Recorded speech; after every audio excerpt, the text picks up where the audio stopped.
Hello everybody, welcome to episode 14 of the Dead Pixel podcast. As ever, I'm one of your hosts, Mr. Brown. This week, joining me is Mr. White. How are you doing, Mr. White? Good afternoon, good day, midday, night, you don't know, but we do. Nice to be here, guys. Nice to be with you again. Okay, and joining us this evening is Mr. Green. How are you doing, Mr. Green?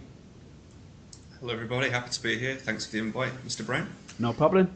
Okay, so the topic for discussion this week is the rise of personality in politics. And I'll just let you know there, I was thinking about the topic for this week and I came across the interview with Ed Miliband.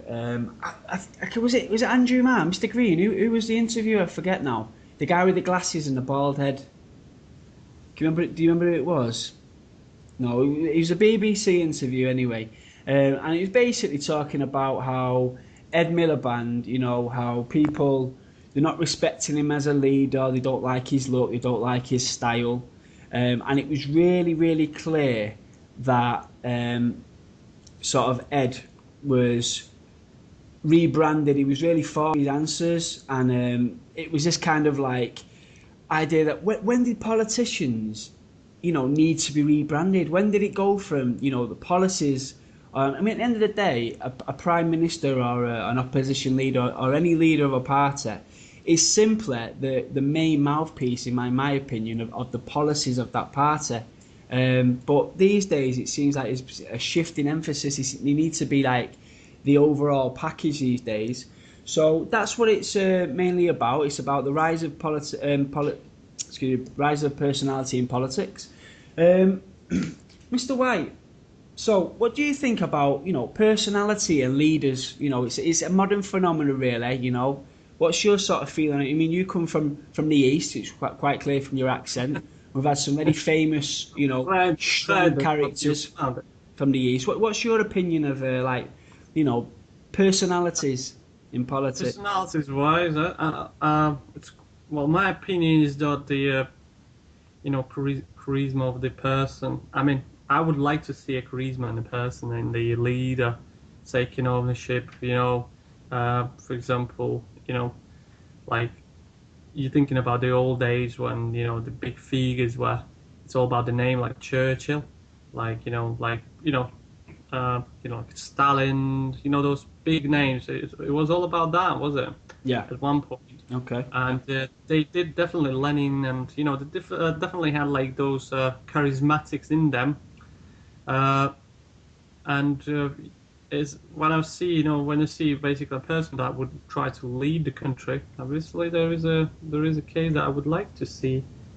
I would like to see the person, you know, knowing how to. But the charismatic doesn't come from anywhere. I'm thinking you must be smart to look smart, not just, you know, because as soon as you're going to be looking smart and then you open your mouth, you'll find out that basically the people will see that whether you do have the knowledge, the skill, courage to lead the people, you know, how you call it, take the people and take them in the, you know, in the future. Yeah. Is it to do with? I mean, obviously, I know we keep saying you do come from the East and that, but there seems to be a different style of leadership from the East and West. Because in the West we have this pretense of democracy, and it's supposed to be all about the parties rather than the person. Whereas in the East, it's very much and has been very, very much centered on an individual. You know, and that goes back to like dictatorships and whatnot. Yeah, I mean, it does, Mr. Brown. You see, I mean. In my country, when, for example, I visited the UK the first time, must tell that they, you know, I'm surprised how often I hear criticism towards the and a lot of criticism towards the MPs, government, their own Cameron, you know, like what you call it, prime minister, and everything. Mm-hmm. Yeah, while in our side, we do critics, but we know. We do support a lot as well, you know. We do put a lot of trust into the person who's trying to lead us. Now, obviously, for example, like big figure like now in a modern time, like for example, we can take a Putin, right? Mm-hmm. He's demonized in here, but in there, people praise him. Not only we're talking about news and everything, that kind of stuff, you know, but Yeah. The normal people, you speak to them and they say, I got friends in, for example, a couple of friends who live in Moscow, and they're completely opposite what you would think of Russian. They would say, no, Putin is just like, give him a lot of criticism, but the majority would go like, no, I mean, we see an example of the person, not only he's charismatic and stamina and the way he acts, but, all his actions and how he brought the country from ashes to a proper, civilized world, Yeah. modern time. Yeah. So, and those actions been respected. And, it's coming only from West. That's why I can feel that you're trying to put a figure that claiming him to be a new Tsar and that kind of stuff, which is not. Actually, if I'm deep into this, which is I'm quite good at, he managed to develop new structures of politics, like he opened a senate that gives them power. The what do you call it? The people's Duma. Is it still a Duma? yeah, Yeah. and they got powers and everything. Literally real power. The representative of people and everything. It's hard to translate directly. Like you have a House of Commons. Yeah. Like America has Congress and Senate and different types of. We got like about 5 in Russia. Different types have a different level of influence and everything, and there's no caste. That's what I'm saying, Mr. Brown. Yeah, I was just going to say, I remember. Do you remember when Putin was he stepped down for a bit because of democracy, Yeah. and then obviously he's back now. I remember reading an article, and it was basically saying that the psyche of the Russian people, let's say, is much that yes, they did want democracy, when they were under communism and whatnot. Yeah. But the reality of this figure that was no longer like a father figure, like this real stereotypical leader, was so embedded into their sort of consciousness that they couldn't cope without that. So they kind of have leeway in their democracy, is sort of a mishmash between a sort of a formal democracy on paper, but they can't seem to live without this all-encompassing leader. What do you think about that? I tend to be, I tend to lean towards it as well. I heard this version, not once, and I must agree. Lots of people saying, yeah, you want a Tsar to rule you, you want to be enslaved. No, it's not true. We are freedom-loving people in Russia, I must say, and basically, there's lots of examples in history where we proved to be freedom-loving people. Okay, there's no doubt about that. Yeah.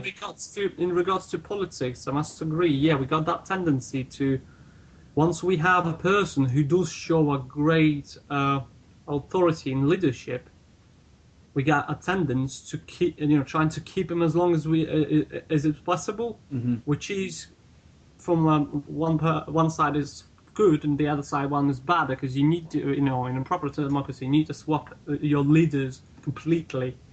But unfortunately, I see in here you got the same lot of people as well ruling, just swapping each other. But the parties is the one who's basically coming with the whole agenda and everything. Okay. Now, Mr. Green, going from east to the west now. I mean, you're a Western lad. Okay, you've been brought up in a UK parliamentary system. What's your idea in regards to, regards to personality in UK politics? Let's just focus on for now, and then sort of compare that to what you see in, say, Eastern ex-dictatorship countries. What do you think? Maybe the pros and cons are of this type of thing, and what do you prefer yourself? Well, I think it is becoming, an increasing phenomenon. Obviously, that personalities are playing a bigger part, and it's kind of becoming, almost central to some of the major talking points, as we've seen like in recent months with regards to, as you mentioned, Ed Miliband, obviously. I think, the America is quite a big influence in that, because you have a lot of the, with the campaigns for each election and things like that. And, it's all about, being stylish and things like that, trying to appeal to people.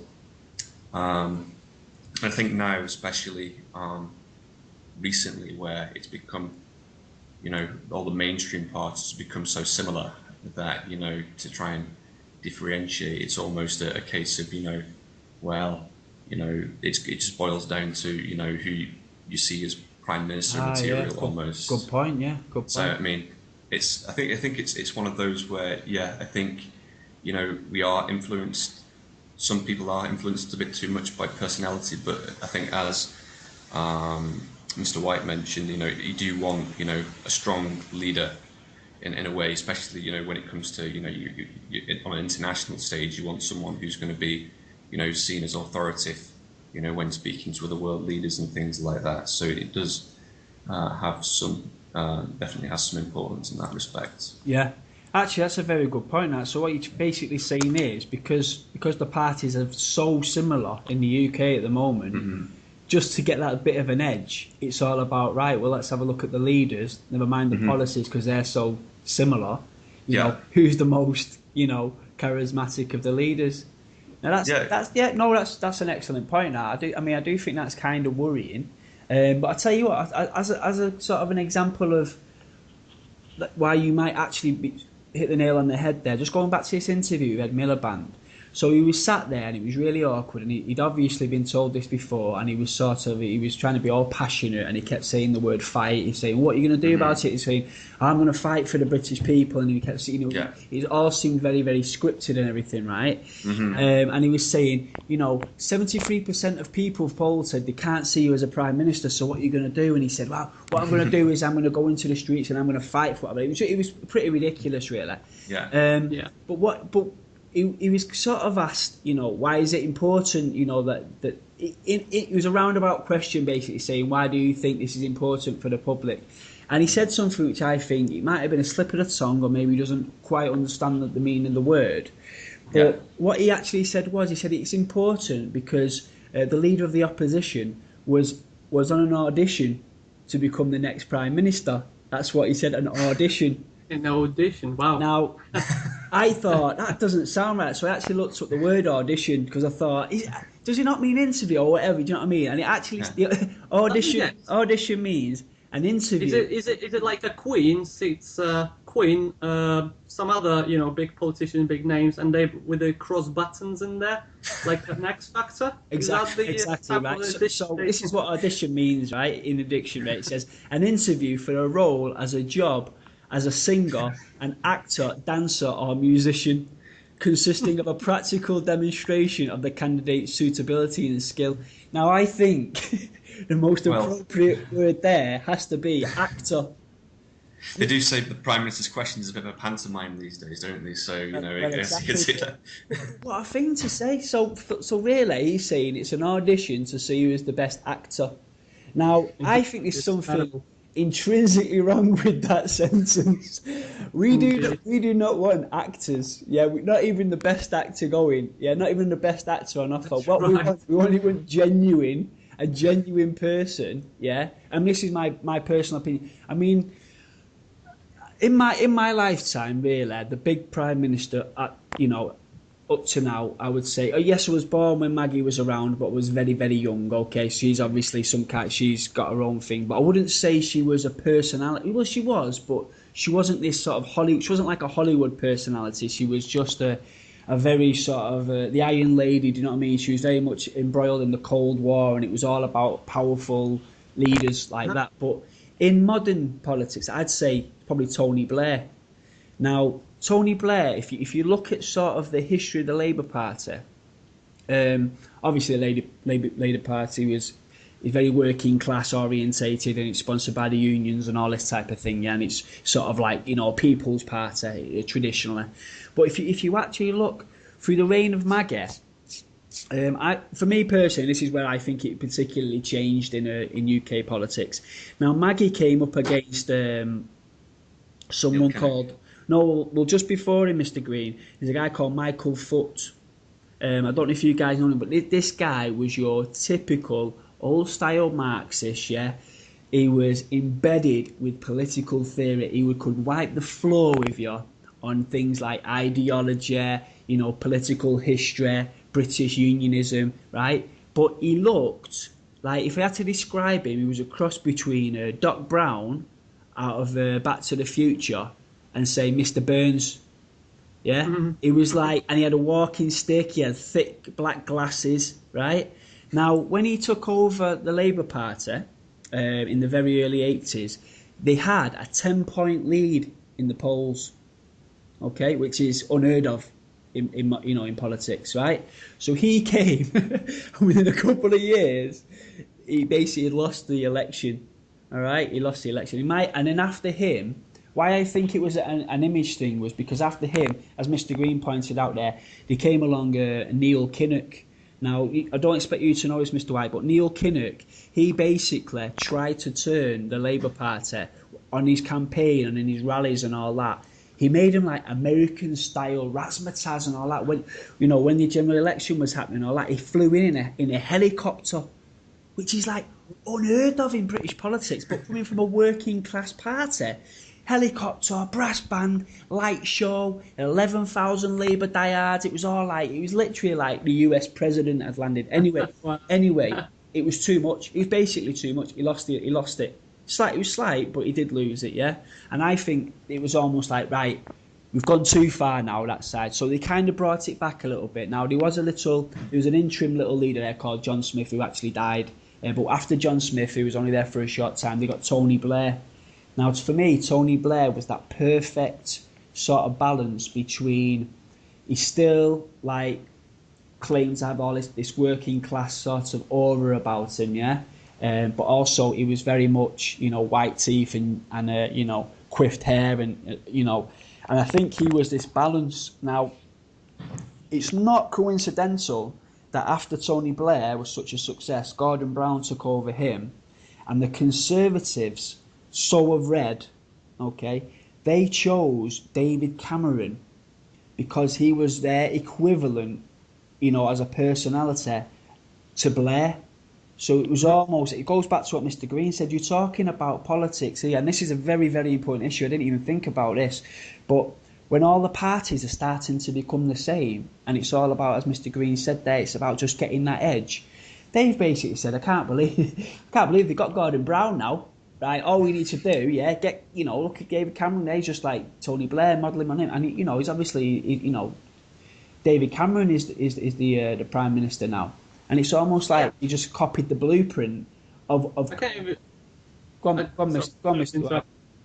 I can't even remember. If you do remember, guys, you remember the campaign in regards to David Cameron, about his healthy lifestyle, about how young he is, and full of ideas, how to improve the England. Oh, they played always on his youth, energy, and healthy lifestyle, family values, and etc. etc. Right, and that only on this, not rather than this party Policies. offers such specific things, how to improve the country, politics, life of a middle class, poor class, how to raise the poor class towards middle class, nothing like that. Yeah. It was, Yeah, and it was again, literally about his face. goes back exactly to what Mr. Green said. They're all the same, these parties at the moment, aren't they? Indeed. They really are. I mean, okay, so Mr. Green,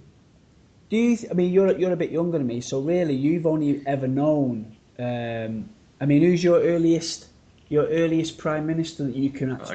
I guess it would be Blair's the first election. I remember, obviously. Okay.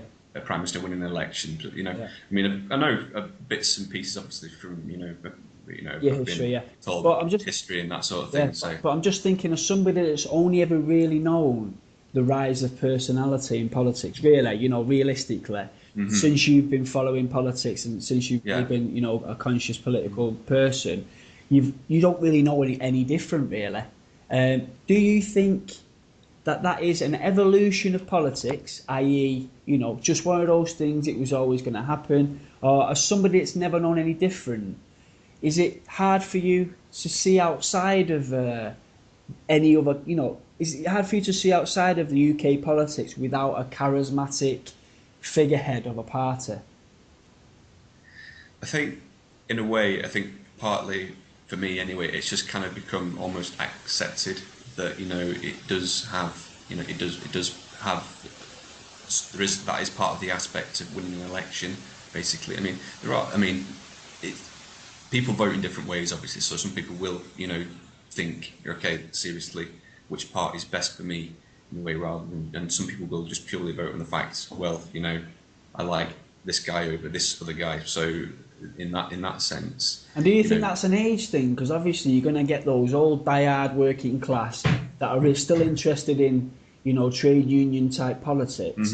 But in sort of your generation there, do you feel like it's tending more towards, now we live in a very comfortable existence in the UK, yeah, and it's not so much you can see these extremes, and whatnot. Do you think it's very much becoming a personality contest? Well, I think it will be interesting to see what happens in the election next year, because I think this is possibly, the first time in a long while where it's not just all about, the almost your typical north-south divide where, typically in the north of England you'd have all the working class families voting for Labour automatically, and, your leafy suburbs in the south being typical Tory voters, obviously with the rise of UKIP, for example. Yeah. You've got potentially where it could change what people think about when they're voting, rather than just kind of automatically voting for this part because your parents did, for example. I think so. It could be, it could be that it's more important than ever. Okay. Image. And just thinking of personalities there, and you've just mentioned UKIP. I mean, Nigel Farage is an interesting example, because Nigel Farage, his background is that he's a public school boy, yeah, and he's an ex-Wall Street investment banker. So on the surface, he is everything that you would think people would be repelled against, but he's really gone through this image sort of. I mean, maybe it is genuine, I don't know, but it seems like from his background and how he's coming across, he's like this new champion of sort of white middle class England, yeah. He likes a beer and he likes a smoke, and he says what people think, or so he says, and he seems to be quite sort of different to the others. Yeah. Again, for a party that's sort of got two major policies, yeah, immigration in Europe, and considering how complex it is to run a country of 70 million people of all, different ethnicities and all this type of thing. You're talking about are they voting? I mean, a party that's got two politics, surely they shouldn't be taken serious. Surely that this is to do with his personality. What do you think, Mr. Green? Surveys don't lie, do they? I mean, some people must see something in him. I mean, obviously, agree with it or not.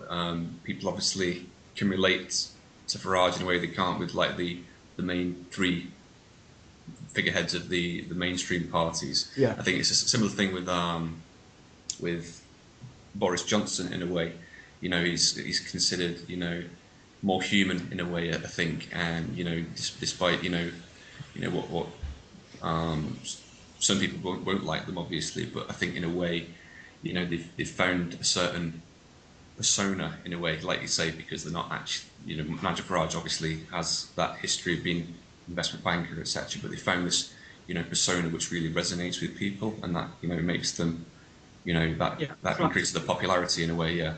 Yeah. Mr. White. I totally agree with that, Mr. Green. But in regards to Boris Johnson, I think his persona is up in regards to I'm that silly big chap, and that I'm looking clumsy and and untidy. Cracks a joke.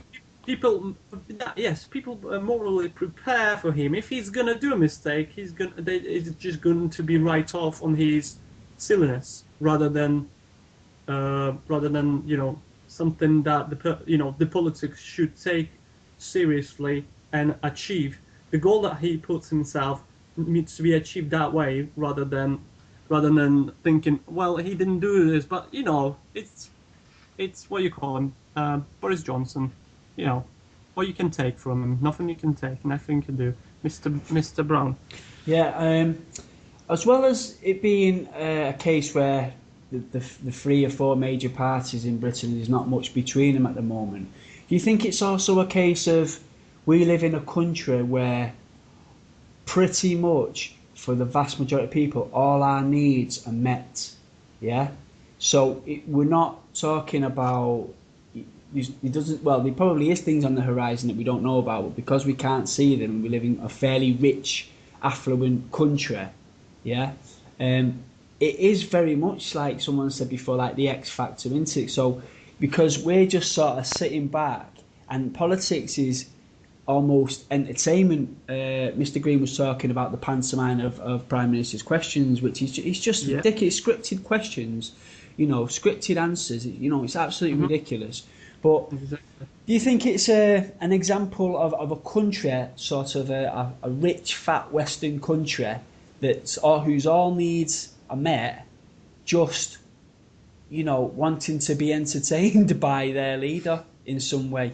I don't think in countries where people are still, the vast majority of people living on $1 a day and stuff like that, is politics taken more seriously there, because it actually affects whether you eat or work or this type of thing. Do you know what I mean? Is it not an example of just affluent Western culture where we can say, oh, who's in this time? Oh, yeah, who do we like? Who makes me laugh? I mean, if Boris Johnson gets in and he's sort of a projected poll now, for the next couple of elections, and he's sort of bookmakers, you can get quite good odds of Boris Johnson becoming Prime Minister of England.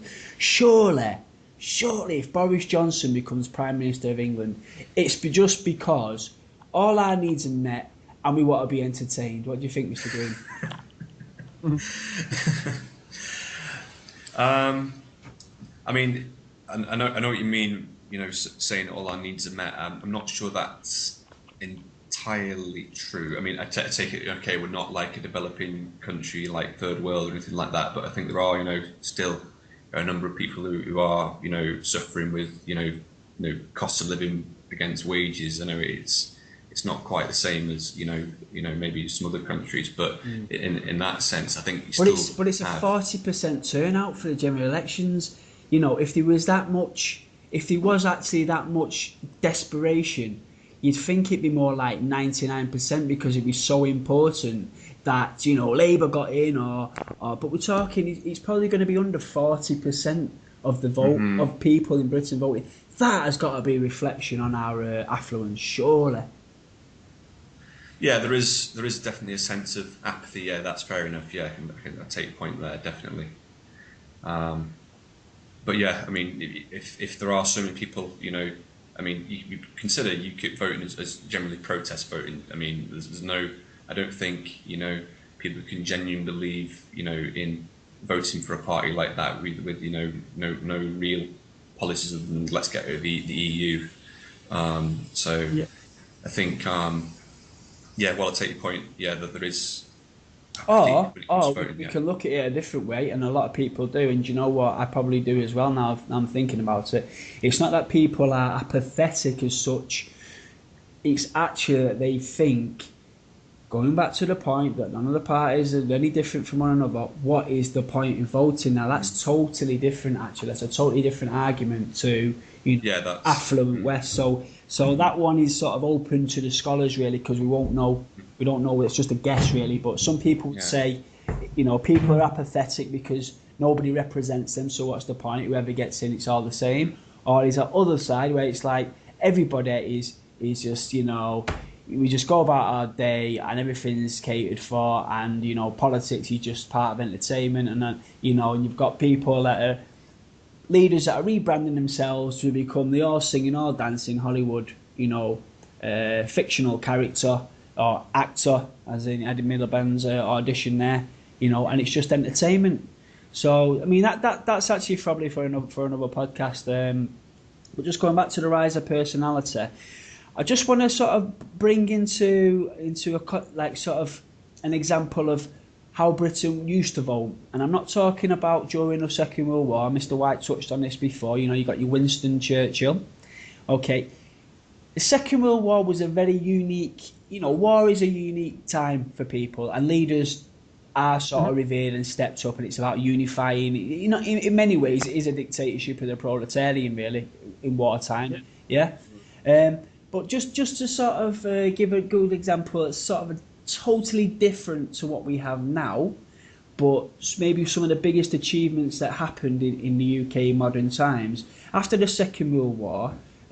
So this wasn't, you know, wartime where we needed a leader or anything like that. Now Britain actually voted for a Labour government, which was a shock to most of the East. I'll have you know, like Stalin could not believe this. Churchill had won the war, and we voted him out. He could not believe this.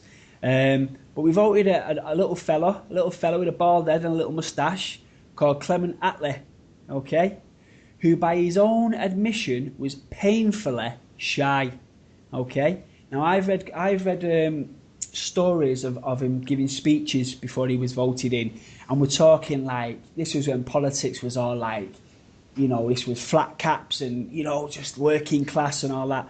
And he was literally, he was the type of guy, he was so meek. And when he finished his little speech, you know, it wasn't like anything like Churchill. Churchill was one of the great orators of our time, do you know what I mean? Of all time.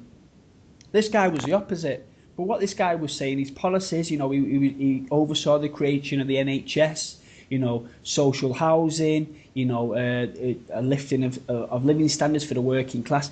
This was the exact opposite of personality.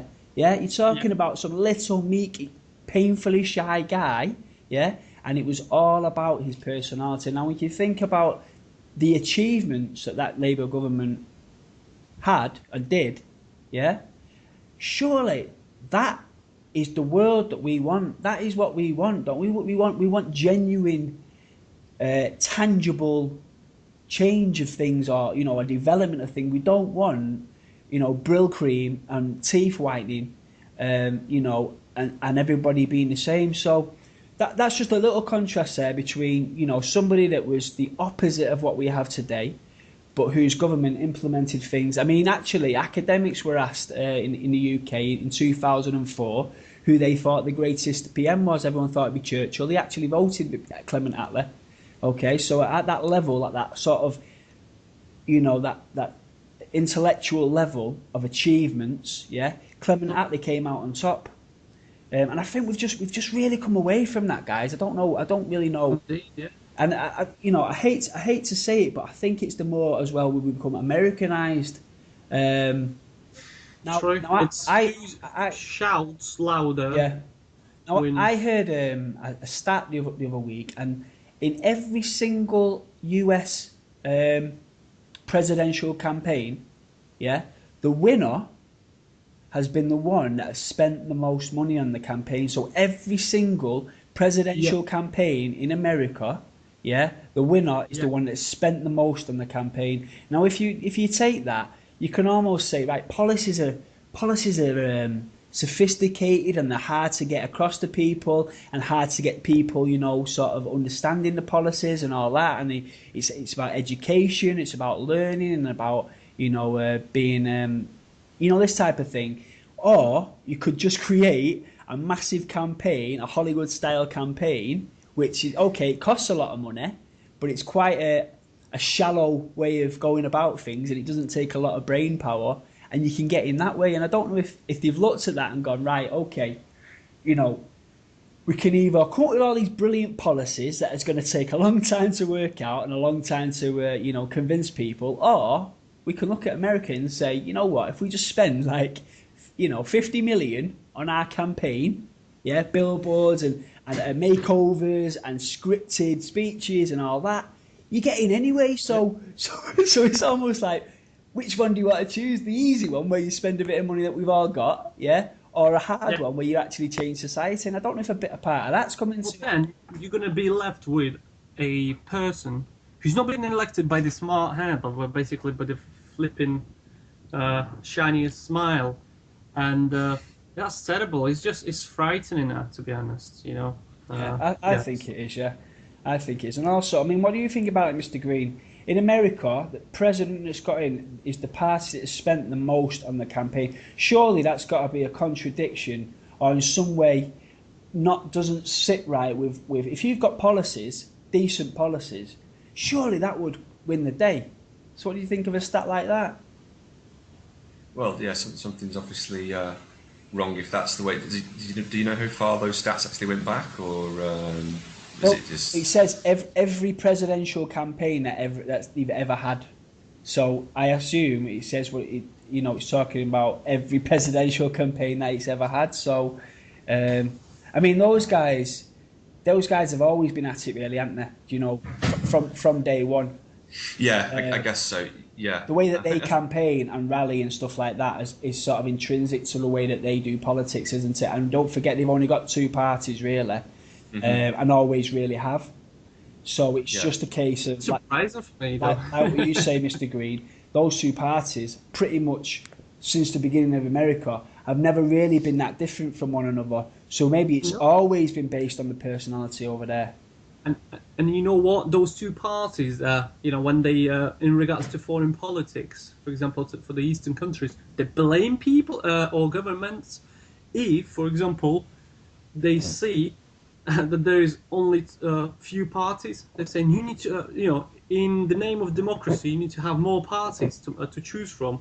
Isn't that bullshit? I mean, they literally got two parties, but there's sort of double standards ideas.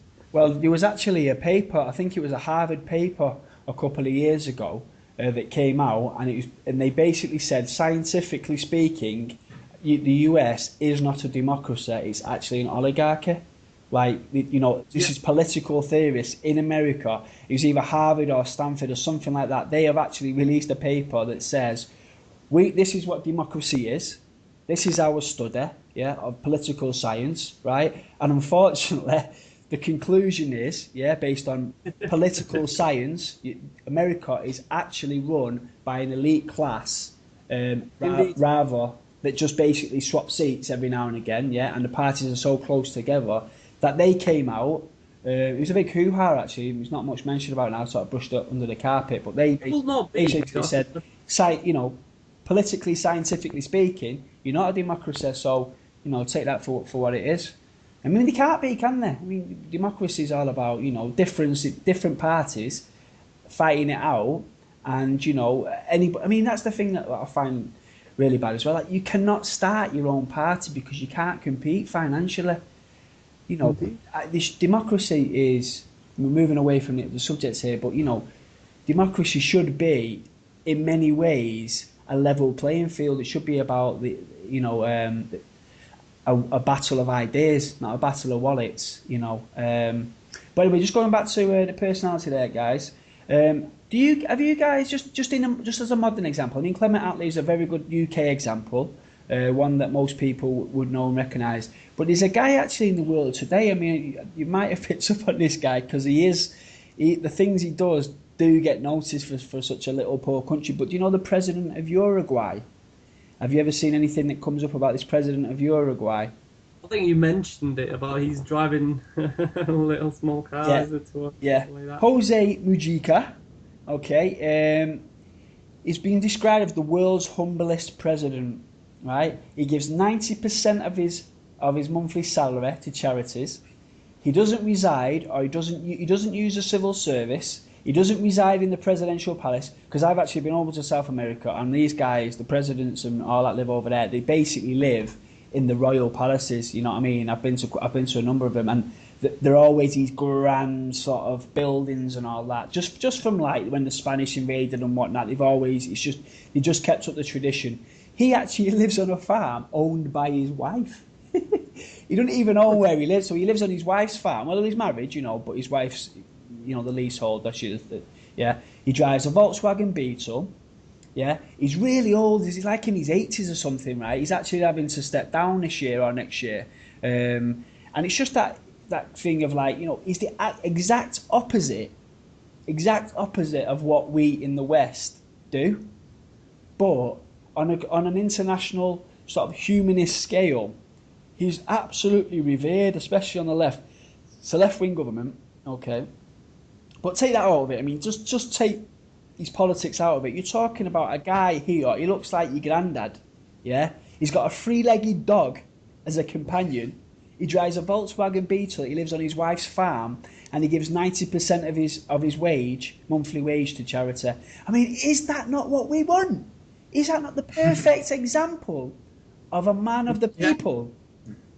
I mean, I think it comes back to your point where you were saying how obviously to do with needs, obviously in modern UK, it's not as as big an issue as it maybe was in the past, and obviously maybe Uruguay, that is still quite a more central issue, and maybe there's some comparisons there, like when you mentioned Attlee, that being immediate post-war era when a lot of people are going to be in hard times, that sort of thing. So maybe it just does boil down to that in a way. Mr. White. Yeah, this guy you mentioned sound like a guy who would not spend his political times 1 and 2 years to raise the salaries of MPs and their own. Exactly. Yeah. I mean, you get little stories like when he goes to the hospital. This is the president of the country. He waits in the general public waiting room, waiting for his GP. He goes to the National Health Service's GP and sits there in the waiting room like anyone else and waits for his turn. I mean, this, and he's got no agenda. It's not like he's a young man trying to show off. You know what I mean? This is a guy sort of. He's got. I mean, I don't actually know his age, but looking at him, he's got to be 70s. At the minimum. This is someone who's doing this because this is how he believes he live. Because he's not someone who's got a hell of a long life left in politics. So he's trying to make some sort of superficial statement. Oh, look at me! Look how humble I am. This is a guy at the end of his political career when you would think, in retirement, he'd want some kind of affluence, I mean, to me, that makes it even better. If it was a young man, you'd think, it's a bit of a gimmick, this. But it's not. This is this is a guy on his way out of term now because he's too old. So remember that name, guys. He's someone you look up. He's actually famous for, he legalised marijuana in Uruguay. He's legalised marijuana in Uruguay. And the income, because it's now taxed, he's made multi-million dollars for Uruguay now by legalising marijuana. He's basically said the war on drugs can't be won. So why should I spend a portion of my GDP on a war that we can't win? Why not tax it, legalise it, tax it, and bada boom, bada bing. You've got all your funding there for social programmes. Is a product that is monitored by the health services rather than the guy buying some marijuana in the dark blacks of the Uruguay and then dies. That's like small time drug dealers, bye bye. That's right. In a stroke of a pen, sign that decree. Do you think, where I live and in my life, most drug dealers in the UK are small time, sell marijuana. Yeah? That would be a large percentage of drug dealers who focus on bits of marijuana to sell, on the streets. Yeah? All that's gone. See ya. And also as well, because you can buy it in bulk and all that, it's cheaper.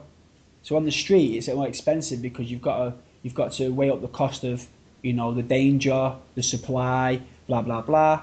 Well, sorry, we've got it in bulk now and there is no danger and the supplies are there, so it's all cheaper. So, that's what he's famous for. His main policy, but I like to think of his as a person and of his lifestyle. I just think that is so good. And we've got David Miliband, admitting that he's in an audition, and he's changed the way he talks, and Ed, you mean? Ed, he's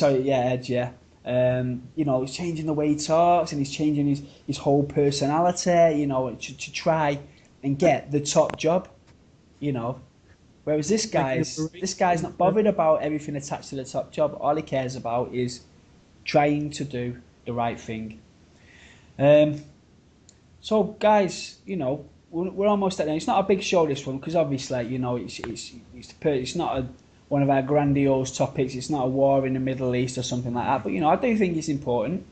This is modern politics, guys. This is the world we live in, and as Mr. Green said, the next election could be the defining moment between personality and policy, because Labour, we're ahead, You know, the Liberal Democrats have been decimated, so it's literally Conservatives. You know, their vote's supposed to have been split by UKIP. So really, you know, you're supposed to get these disenfranchised Lib Dem voters going over to Labour, boosting their numbers. You're supposed to have UKIP that's sort of splitting the Conservative vote. Now, really, that should be a no-brainer, that. But if all this thing about Ed Miliband and they're saying he's not, we can't see him as a Prime Minister, we can't see him on X Factor, you know, we'd buzz him out, you know. That's going to tell me that there's a serious problem in the UK. Where policy is going out the window. And that, to me, is a serious problem. Is that a serious problem to you, Mr. Green? I mean, I know, like we talked before, your first Prime Minister was Tony Blair. That, to me, was almost a dismantling of Michael Jackson of Labour. Yeah, it was a dilution of Labour. So really, you've not really known Labour as a working class party, really, that you know that you can remember. No, not really. And that's become normalised to you, hasn't it? Yeah. And they will cover this bullshit. Sorry, Mr. Green. And they will cover this bullshit by by throwing shit in our ears, saying, "Oh, this is modern time. We're living in a different era. You know, you need to adapt and that kind of stuff, that kind of crap. You know, just take your eyes off the policy." Mr. Green, sorry. No worries. Yeah. So I think, as we were saying before, or as I was saying before, that you know it's just become accepted that you know it is part and parcel of politics, that you know the personality of you know your figurehead in a way. I guess one thing I would say though is, you know, I think ever since, you know, Ed Miliband was first made leader of the Labour Party, I think there was, you know, issues about, you know, obviously, he's awkward to things like that, but whether, you know, it's just like, I think it does matter in a way just from a competency, you know, angle, basically. So I think, it shouldn't be, you know, the be all and end all, but I think, you know, unfortunately, for Ed Miliband, is what's actually happened is, you know, he's come across as awkward to begin with, and it's very easy for, you know, the media to perpetuate that kind of feeling with, you know, by portraying him in that sort of way, you know, even, you know, if he's trying to steer it towards a more policy-based kind of campaign in a way. And also, as well, the media have got a lot to answer for. Because I guarantee you, you know, after the Second World War with Clement Attlee, like, I bet there wasn't polls going about with, do you think, you know, Clement Attlee is, you know, all these personality polls and all that. That wouldn't have even come into people's consciousness. And the media wouldn't have even bothered with that. But it's almost like celebrityism, if that's a word, has seeped into every aspect of our lives now, so that the same questions and polls that you might ask about a soap star or a pop star, they're asking it about politicians now. So I do feel sorry for politicians in a way, because they're very much getting interviewed. You know, it's 24/7 news now, isn't it? You know, it's like, and it's always like, oh, you know, what's your favourite football team? We did, you know, all this type of. They're trying to get into sort of the personal lives. I remember Tony Blair playing guitar and all that, and got talking about what bands he's into. It's like, who gives a fuck? Do you know what I mean? It's I've seen David Cameron talking about how he has a Smiths on his podcast and all that. It's like, I'm sorry, that is really taken away from the seriousness of politics here. Yeah. So the media has got a lot to answer for. I mean, they're a business. They need to sell papers. They have slow news weeks. The pressure's on them to sell a paper. Oh, you know, it's all trivialised and blah blah blah. Everything's trivialised, you know. And I can see how it's happened. You know, it is evolution, but it's evolution in the wrong way. Do you know what I mean? Sounds like Queen's hats. Yeah. Yeah. I mean, it is ridiculous. I mean, just to conclude, guys, where do you think? We talked about the next election being a big one, sort of, for what we're talking about today. But what would you, without being too obvious, because we're going to say, oh, it's all about the policies and blah, blah. But why do you think, Mr. White, you got to take the lead, why do you think, because we're all going to say policy, we're all going to say it's policy over personality, that's what it should be. But why do you think specifically it should be policy over, in fact, actually, Mr. White, coming from the East, and is a strong personality more important for you than the actual No, policies of both combined, I think so. Okay. Obviously, both combined would be nice. And uh, unfortunately, the way the world's structured now, the personality means a lot towards your international arena. And obviously, I would not give a just simple blunt face over the well think policy, or or what do you call it, new thing to to generate, to create, the ability of forward thinking, and bringing some time, what do you call it, time specific policy, for example, yeah, that needs in this kind of era. What I'm trying to say, basically, I would like to see a person that sees things before they happen, to make a policy happen, but he would be strong to show people, and with his charismatics to know how to um, make them trust him, that he knows what he's doing. Okay. Not just talking, not just charismatic on its own, but actually knew where to go, where to head forward. Okay. So for you, really, you have to be the full package these days. You think Unfortunately, yeah, that's what Okay. I feel like. Okay. Mr. Green, what do you think about personality in politics? You think it's important, or it's overblown, or it's underplayed?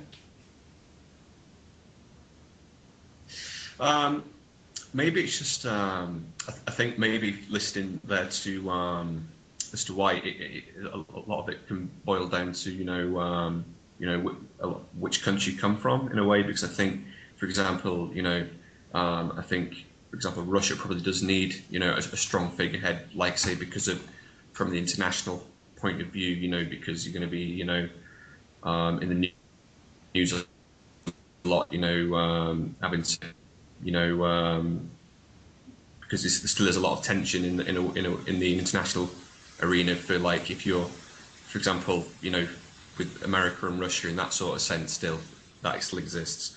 But maybe from a UK perspective, I think, yeah, as you're saying, for me personally, it would be policy over, there is an aspect of, you want your prime minister not to be a complete fool in a way, but I think it's definitely a sense of you want to consider first and foremost which party is going to be the best for you. But obviously some people don't see it that way. Yeah, yeah. I mean, for me personally, um, I could not give a flying fuck about personality. I really do hark back to the days now where it is 100% policy. To me, a prime minister is just the spokesperson for ideas. He's just a person who gets across, a party's ideas. So it's not just one person or two people, or it's a cabinet or whatever. This idea, philosophy, the ideology. I'd rather them go into depth with these sorts of things. Yeah, and if the person who's telling me is not so much glamorous, I actually think I'd probably trust him more. But it's all subjective. That's just the way that that's the way I like to absorb information. For me, I'm a bit like, if you're a bit good looking or a bit suave, I think you've got something to. I don't think you're telling me the full thing. I think you've got other things other than policy. Like I say, it's ridiculous really, but I like my politicians to look a bit old school, yeah, and to blow me away with intellectual thoughts, rather than a sort of a watered down, sort of diluted Sometimes you wish. soundbite or scripted, simplified version of complex things. I like things to be complex, and I do appreciate people, they don't like politics anyway, so in a way it's kind of like doing them a favour to make things simplified Um, but it's just one of those things. I mean, it's all about what you like. But for me, the perfect example is the Uruguayan president. I mean, if he was over here, he would be absolutely fantastic. To have someone like that who basically said, "I'm not living in 10 Downing Street. I'm living in this, where I normally live, and I'm going to dress how I normally dress." That to me would be so refreshing, and I do believe it would be such a shock to the political system and how people think about politics. Just the mere symbolism of somebody saying, "I'm actually going to live where I live now. Yeah, I'm not going to take that second home in Westminster. I'm going to try and live my normal life." This is how I want to do politics. Who's making that noise? All right, okay. Yeah, and you know what, as well, from almost a philosophical perspective, are you guys familiar with a guy called Heidegger? Well, anyway, whether you're not, it doesn't really matter. This guy, he was obsessed with contrasting inauthenticity with authenticity, and I think that's what we lose in politics. I think he had a concept which like ourselves versus they selves, and ourselves is focusing on who we are, yeah, regardless of whether people follow us or not. But we're kind of in a modern society, we're moving towards what he calls they self, and it's very much going back to Ed Miliband's audition. It's about I'm trying to be what I think they want me to be. And for Heidegger, and I totally agree with this, you're losing authenticity by doing that. If your ideas are not for right now, for this era, for this time, okay, but they're your ideas, that should be just the way it goes. You shouldn't have to sort of change superficial things so that it sounds like you're actually on their side or you actually don't mean what you say. Do you know what I mean? For me, it should be all about the authentic. Authentic politics is what I'm after. I'm really not after, white shiny teeth and brill cream hair. I'm after, give me your policy. If I agree with that policy, I'm for you. Yeah. If I don't, well, thank you for your honesty. Thank you for not dressing it up, okay, and trying to blow me away with your razzmatazz. Appreciate that, but it's not for me. And I wish we could get back to that simplified sort of strain of politics for me personally. I mean, going back to the US, the way that they do things and what's the one that spends the most money, in contrast to with UKIP, and I think Mr. White, we discussed this on our UKIP show. UKIP spent for a UK party. This is a big deal. Yeah, they spent $1.5 million just on billboards, right? The Green Party couldn't afford that. There's a lot of This is just billboards. And that shows you, they've got a couple of MPs now. It shows you the power of that sort of, the sound bites and, these sort of words that are just everywhere, and it's sort of oversaturation of your message. So, I mean, that in itself... They bombard my mouth.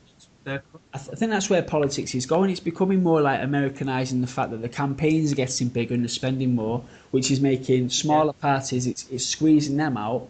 But also, it's this idea of inauthenticity, the fakes. Miliband hit the nail on the head, whether it was a slip of the tongue or not. It's an audition to them. It's an audition to what Mr. Green said there. It's a pantomime.